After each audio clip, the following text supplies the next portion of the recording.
En Primera Tesalonicenses capítulo 4, vamos a leer del versículo 13 en adelante. ¿Se me escucha bien, hermanos? ¿Hasta allá atrás?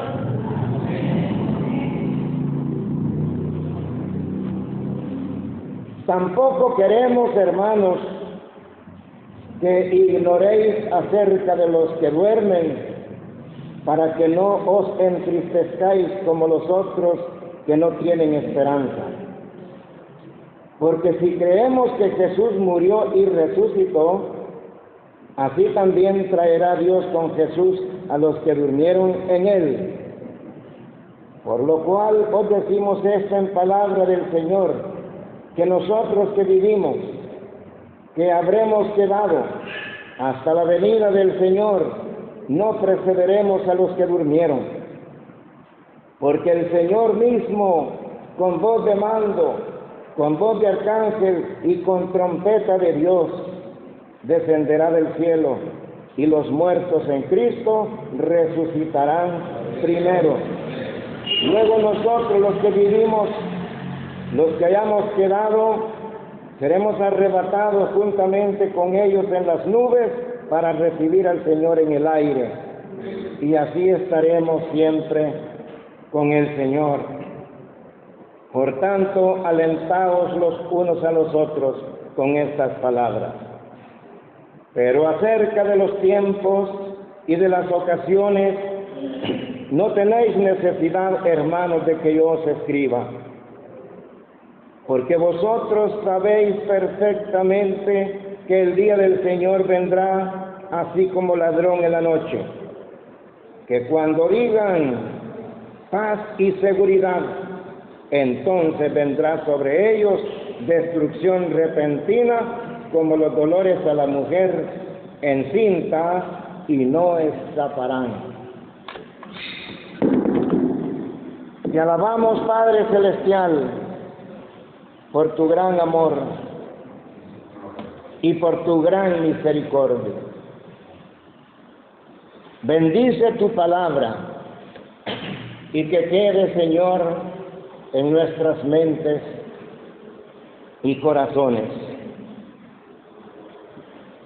Que tu palabra en esta noche pueda llenarnos, Señor, de ese conocimiento que tú quieres que nosotros tengamos.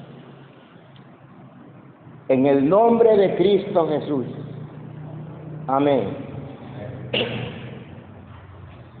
Yo quisiera que mantuvieran sus Biblias abiertas en el pasaje que hemos leído. Aquí en esta porción leída vamos a encontrar 5 ideas fundamentales que todo cristiano debe saber. 5 ideas fundamentales que todo cristiano debe saber hay en esta porción leída. En primer lugar, ¿qué es dormir en el Señor? Porque el apóstol Pablo está diciendo, tampoco queremos, hermanos, que ignoréis acerca de los que duermen, para que no os entristezcáis como los otros que no tienen esperanza. Hay muchos pastores y muchos hermanos que interpretan este término, dormir en el Señor, y lo interpretan mal. ¿Qué es verdaderamente dormir en el Señor? Allí en el Facebook entrevistan a un pastor de la iglesia sabática y él dice que dormir en el Señor es que cuando uno muere, su alma está dormida, que no está en el infierno y que no está en el cielo. Está como inconsciente, muerto, y no hay nada de él.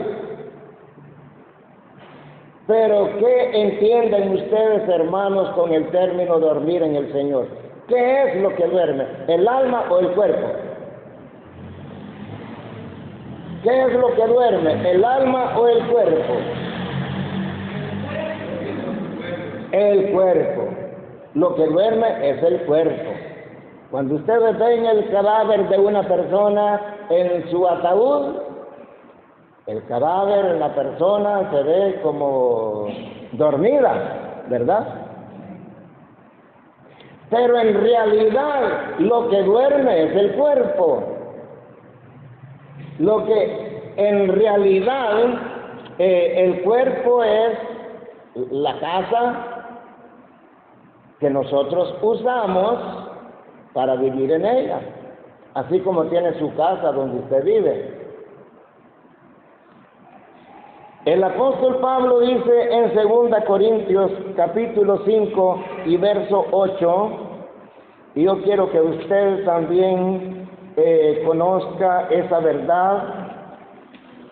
2 Corintios 5, 8 dice, porque confiamos y más quisiéramos estar ausentes del cuerpo y presentes al Señor. Hermanos, si yo estoy ausente del cuerpo y estoy presente al Señor, ¿qué es lo que duerme? Es que mi cuerpo no soy yo, hermanos. El apóstol Pablo dice claramente, quisiéramos estar ausentes del cuerpo.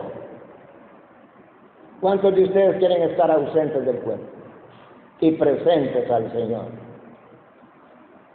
Porque si yo estoy ausente del cuerpo y estoy presente al Señor, obvio, lógico, que mi cuerpo no soy yo. Hermanos, ustedes no están viendo aquí a Víctor Hugo Fajardo, ustedes no me están viendo a mí, porque yo vivo adentro. La verdadera esencia del hombre, la verdadera esencia del ser humano es el alma. Y por tanto, cuando yo muera, voy a estar presente en el Señor, aunque mi cuerpo esté en el cementerio.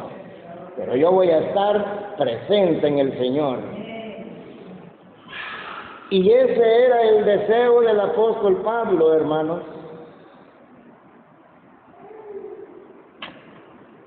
¿Sabían ustedes que su cuerpo no son ustedes? Usted está dentro. Esta es una casa.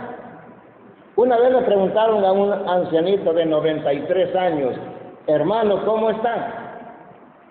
Pues yo estoy perfectamente bien, pero la casa donde yo vivo está deteriorada.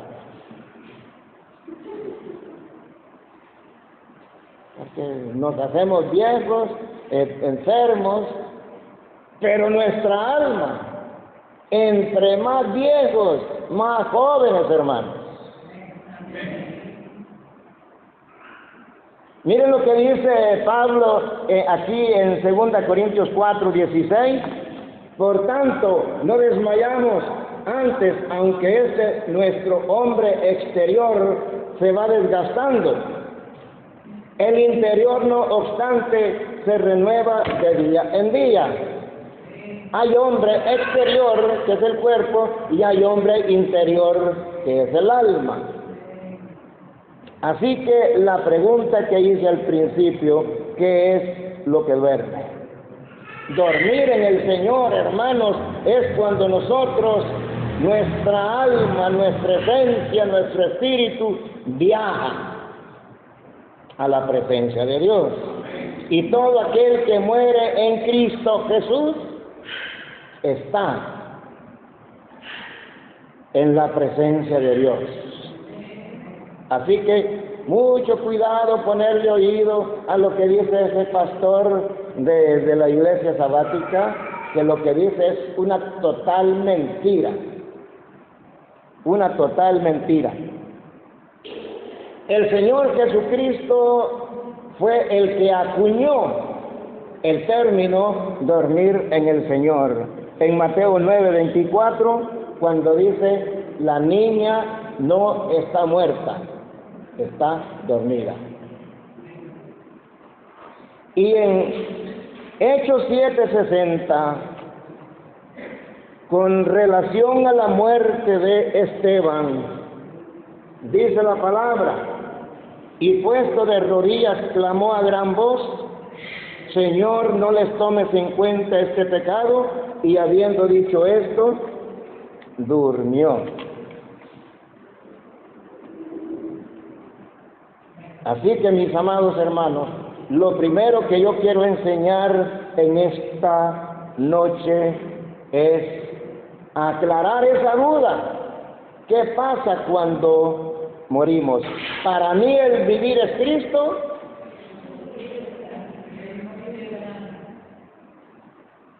Abramos el texto y lo vamos a citar de una manera más correcta. ¿Quién lo sabe de memoria? Para mí el vivir es Cristo y el morir es ganancia. Amén. Si fuera el alma que duerme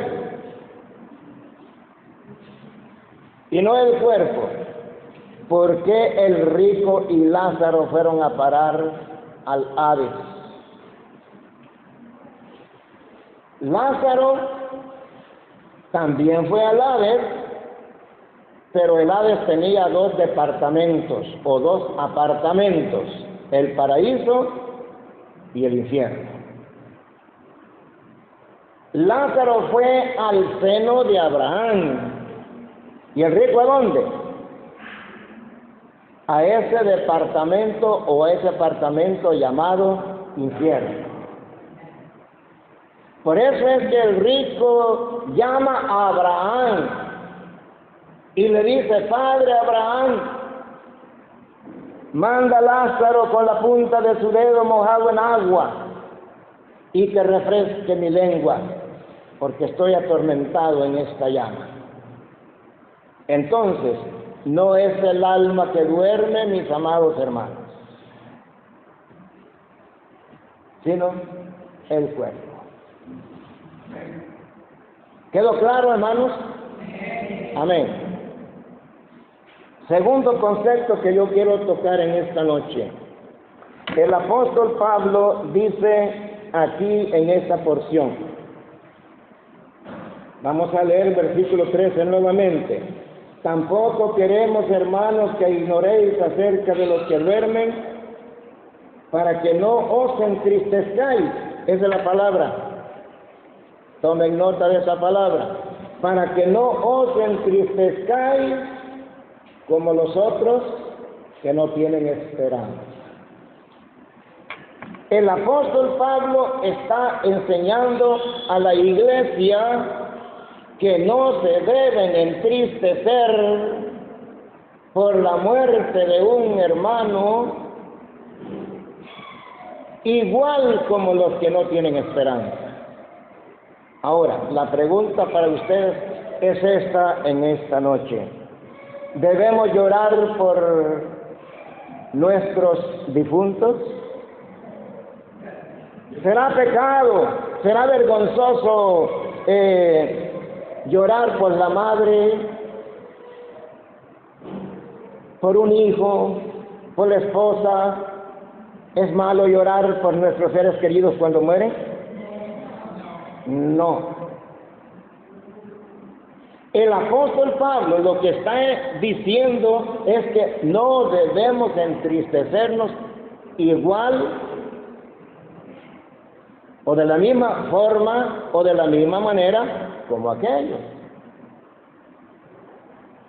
Cuando en una familia cristiana, y sabemos que nuestra esposa murió fielmente, o el esposo murió fielmente, si un hijo murió fielmente, o un hermano murió fielmente en la gracia de Dios, ¿podemos llorarlo? Sí.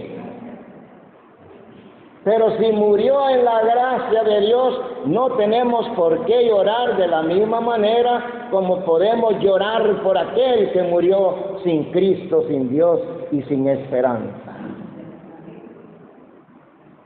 Si muere un familiar suyo, que usted sabe que no estuvo en los caminos del Señor y murió, ahí hay un motivo de dolor. Ahí hay un motivo de llorar, hermanos. Pero si ven a un hermano llorar por la esposa o por un hijo, dirán algunos, bueno, qué confianza tenía este. Y es que no era cristiano, ¿por qué llora? Y los cristianos no deben de llorar. ¿Dónde se enseña en la Biblia, hermanos, que los cristianos no lloran? En ningún pasaje. A nosotros desde chiquitos se nos enseñó, los hombres no lloran. ¿No es cierto? Y miren, hermanos, yo les voy a decir una cosa, para todos los que dicen que los hombres no lloran, y los hombres somos más llorones que las mujeres. De verdad, los hombres también lloramos. Cristo Jesús lloró por Jerusalén. Jerusalén, Jerusalén, que matas a los profetas. Cristo llora por Lázaro. Vean lo que dice Génesis 23, del 1 al 3. Ahí vemos a Abraham. Abraham lloró por Sara, hermanos. Dice Génesis 23, fue la vida de Sara 127 años, tantos fueron los años de la vida de Sara. Y murió Sara en Kiriat Arba, que es Hebrón, en la tierra de Canaán. Y vino Abraham a hacer duelo por Sara y a llorarla.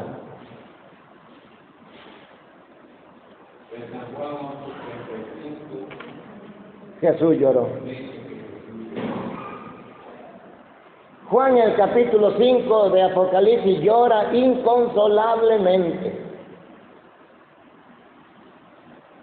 Así que, mis amados hermanos, cuando el apóstol Pablo dice que no debemos de llorar igual como aquellos, no os entristezcáis como los otros que no tienen esperanza.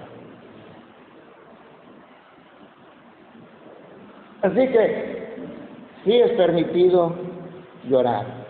Hermanos, llorar es inevitable. No podemos juzgar ni criticar a un hermano o hermana que llore inconsolablemente por la muerte de su madre, por su hijo. Es inevitable no llorar.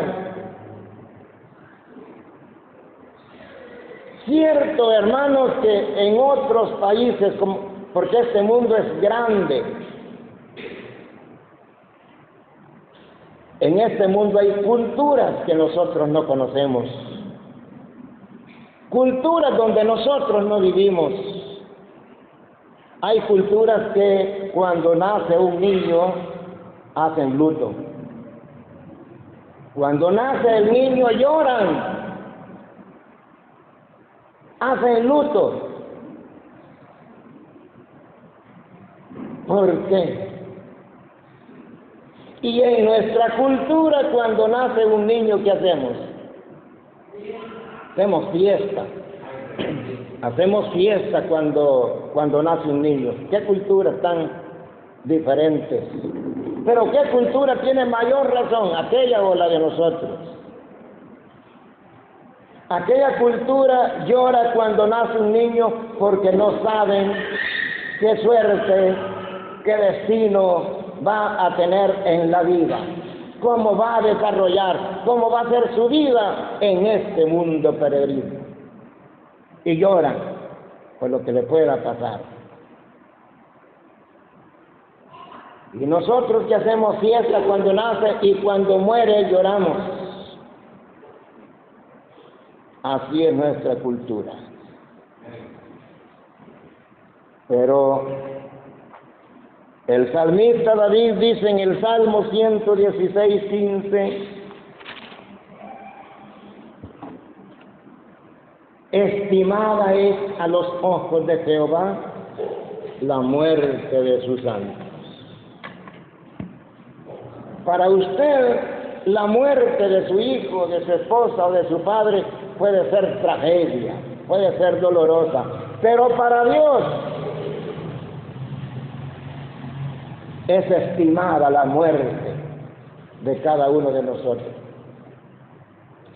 Porque usted es un hijo de Dios, querido por Dios, amado por Dios, y Dios lo quiere tener al lado suyo.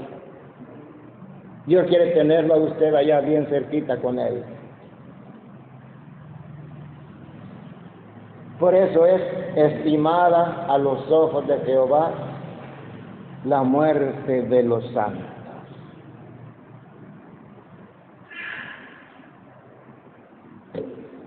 El concepto de la muerte es así, mis amados hermanos. Pero qué alentador es saber, hermanos, las promesas gloriosas de la palabra de Dios para aquellos que parten para estar con Jesucristo. Miren lo que dice Apocalipsis capítulo 21 y versículo 6 y 7. Apocalipsis 21, 6 y 7. Y me dijo: hecho está, yo soy el alfa y la omega, el principio y el fin. Al que tuviere sed, yo le daré gratuitamente de la fuente del agua de la vida. El que venciere heredará todas las cosas, y yo seré su hijo y él será mi hijo. Y yo seré su Dios y él será mi hijo. ¿Qué les parece? Qué promesa, ¿verdad? Gloriosa del Señor. Tercer concepto que yo quiero mostrarles en esta noche, o cuarto concepto, está en el versículo 16. Tienen sus Biblias abiertas, ¿verdad? En el pasaje que leímos de 1 Tesalonicenses 4, 16. Vamos a leer 15 y 16. Por lo cual os decimos esto en palabra del Señor, que nosotros que vivimos, que habremos quedado hasta la venida del Señor, no precederemos a los que durmieron. ¿Entendieron esta palabra? Nosotros como iglesia no precederemos a los que durmieron. La palabra preceder es un término que quiere decir no tomaremos delantera. No precederemos, esto quiere decir que no tomaremos delantera, sino al mismo momento, en el mismo instante, los muertos en Cristo saliendo del cementerio y los vivos en Cristo transformándose para irse con Él. Eso es lo que quiere decir no tomaremos delantera, no precederemos a los que durmieron. Porque el Señor mismo con voz de mando, con voz de arcángel y con trompeta de Dios descenderá del cielo y los muertos en Cristo resucitarán primero. ¿Por qué dice los muertos en Cristo resucitarán primero? Porque los muertos que murieron sin Cristo, sin Dios y sin esperanza, van a resucitar 1000 años después, o sea, después del milenio. El arrebatamiento, hermanos, según la Biblia, es un misterio.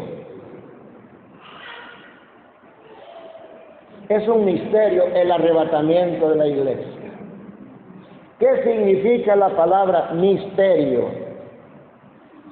Misterio es algo no revelado. Misterio es aquello que se mantiene oculto, lo no revelado. Eso es un misterio. Pero cuando el apóstol Pablo aclara esto en 1 Corintios capítulo 15, 50 en adelante, cómo va a suceder esto, entonces develó, quitó el velo y ya no es un misterio. Ya no es un misterio, mis amados hermanos. Vean lo que dice en 1 Corintios, el pasaje que leyó nuestra hermana Dina, 1 Corintios 15, en el verso 50, dice: pero esto digo, hermanos, que la carne y la sangre no pueden heredar el reino de Dios, ni la corrupción hereda la incorrupción. La carne y la sangre no pueden heredar el reino de Dios. Es decir, nuestro cuerpo se constituye de sangre y de carne. Pero cuando venga el día de la resurrección, nosotros que vivimos seremos transformados de corruptibles en incorruptibles, de mortales en inmortales.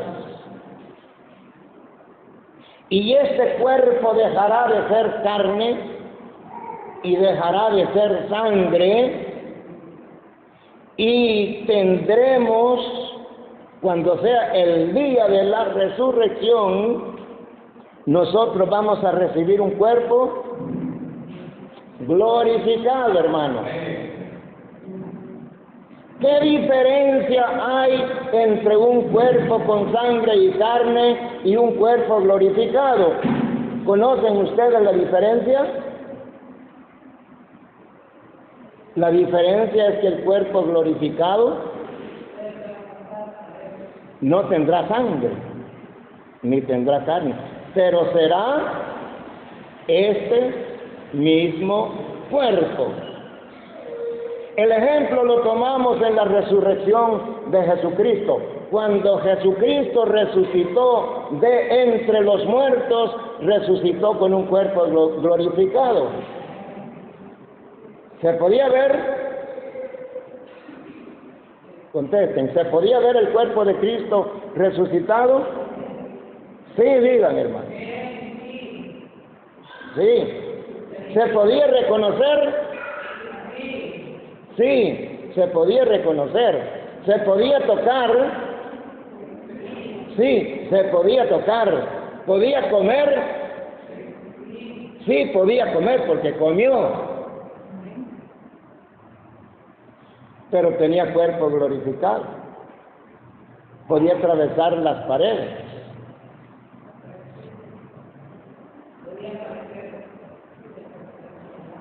Cuerpo glorificado, y nosotros vamos a tener también ese cuerpo glorificado. ¿Y qué quiere decir? Que ya no vamos a morir, no nos vamos a enfermar, no van a haber hospitales en el cielo, no van a haber cementerios, ninguna enfermedad. ¿Nos vamos a reconocer nosotros en el cielo? Digan sí, nos vamos a reconocer. El himno 218, creo que es la segunda estrofa. ¿Qué dice? Tienen ustedes su himnario ahí. El himno 218. Vamos a reconocer a Cristo y vamos a reconocer a los que murieron en Cristo. Miren, hermanos, en el cielo vamos a ser una sociedad de cristianos, hombres y mujeres, viviendo en el cielo tal y como estamos ahorita. Vamos a ser reconocidos. El Señor, hermanos, va a recoger, no importa si el cuerpo del cristiano ya tenga 1000 años de estar enterrado, pues el cuerpo de los apóstoles ya tienen 2000 años de estar enterrados. Pedro, Pablo y los demás apóstoles murieron en el siglo I. ¿Estarán los huesos de Pablo y Pedro todavía? Ya no. Los huesos de Pablo ya no existen. Se hicieron polvo. Pero la ciencia nos enseña, mis amados hermanos, que la materia no cambia. Cambia de forma, pero no de esencia. Es decir, el Señor, como es Dios Todopoderoso, va a recoger ese polvo de nuestro cuerpo, ese polvo que un día fue nuestro cuerpo. El Señor recogerá ese polvo y lo unirá a nuestro cuerpo. ¿De qué hizo Dios al hombre? Del polvo de la tierra. Pero ustedes no vayan a creer que Dios hizo al hombre del polvo de la tierra, de esa tierra que huele cuando hace aire. No de ese polvo que vuela y ensucia la mesa. Sino, cuando la Biblia dice que Dios hizo al hombre del polvo de la tierra, eso quiere decir que Dios tomó los elementos químicos de la tierra y formó al hombre. ¿Saben ustedes, mis amados hermanos, que nuestro cuerpo está lleno de elementos químicos? Algunos dicen que nosotros tenemos en el cuerpo 37 elementos químicos, porque nuestro cuerpo se compone ¿de qué? Ayúdenme. Hierro, potasio,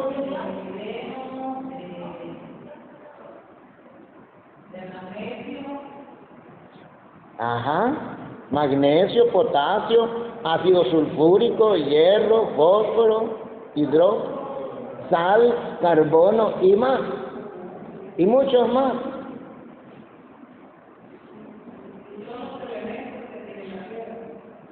Los elementos que contiene la tierra. Entonces, Dios tomó esos elementos químicos y formó al hombre.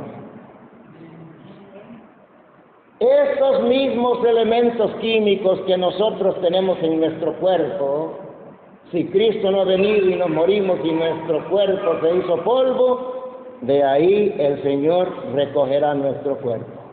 Los mismos elementos químicos. Regresemos a 1 Corintios. Hemos leído el versículo 50. Y en el versículo 51 dice Pablo: he aquí os digo un misterio. No todos dormiremos, pero todos seremos transformados. Misterio resuelto. Ya no hay misterio, ya lo dijo el Señor. Dejó de ser un misterio porque el apóstol Pablo dice: todos seremos transformados. En un momento, en un abrir y cerrar de ojos, a la final trompeta, porque se tocará la trompeta y los muertos serán resucitados incorruptibles y nosotros seremos transformados. Amén. En un momento, dice, en un abrir y en un cerrar de ojos. Ustedes saben que por naturaleza el hombre tiene un constante cerrar y abrir de ojos. Inconscientemente,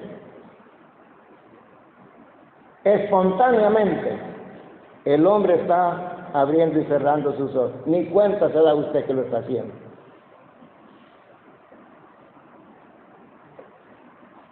¿Verdad que así es? Bueno,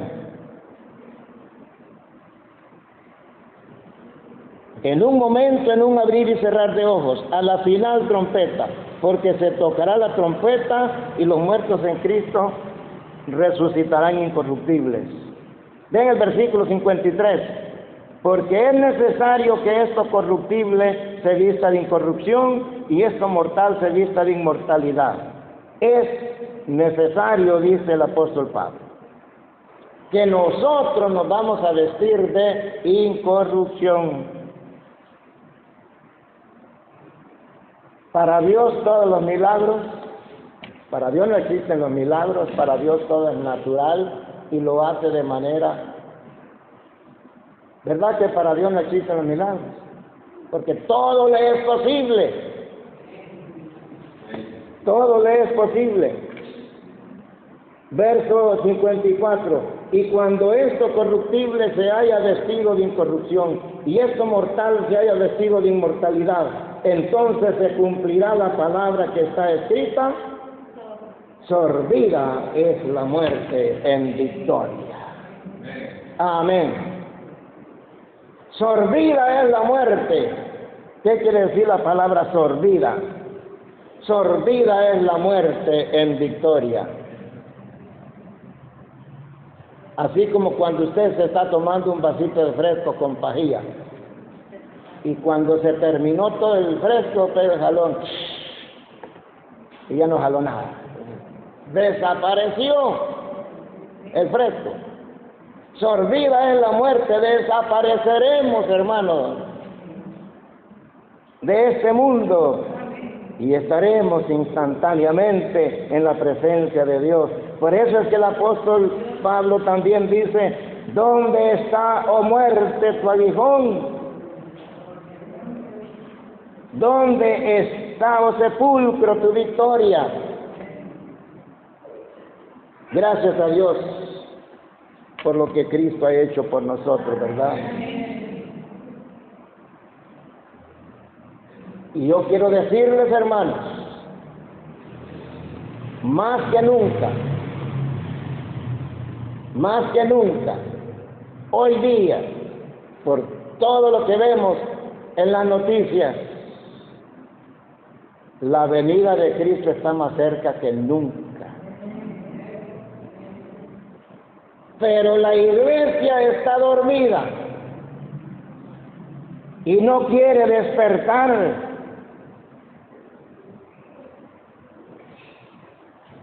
El arrebatamiento de la iglesia se acerca.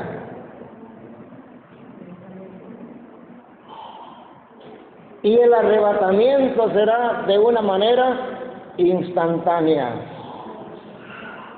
Por ejemplo, si en este preciso momento sucediera el rapto, ¿está listo usted?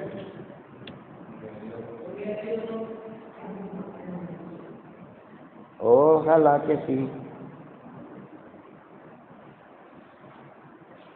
El rapto o el arrebatamiento de la iglesia, dos palabras, dos términos que significan lo mismo.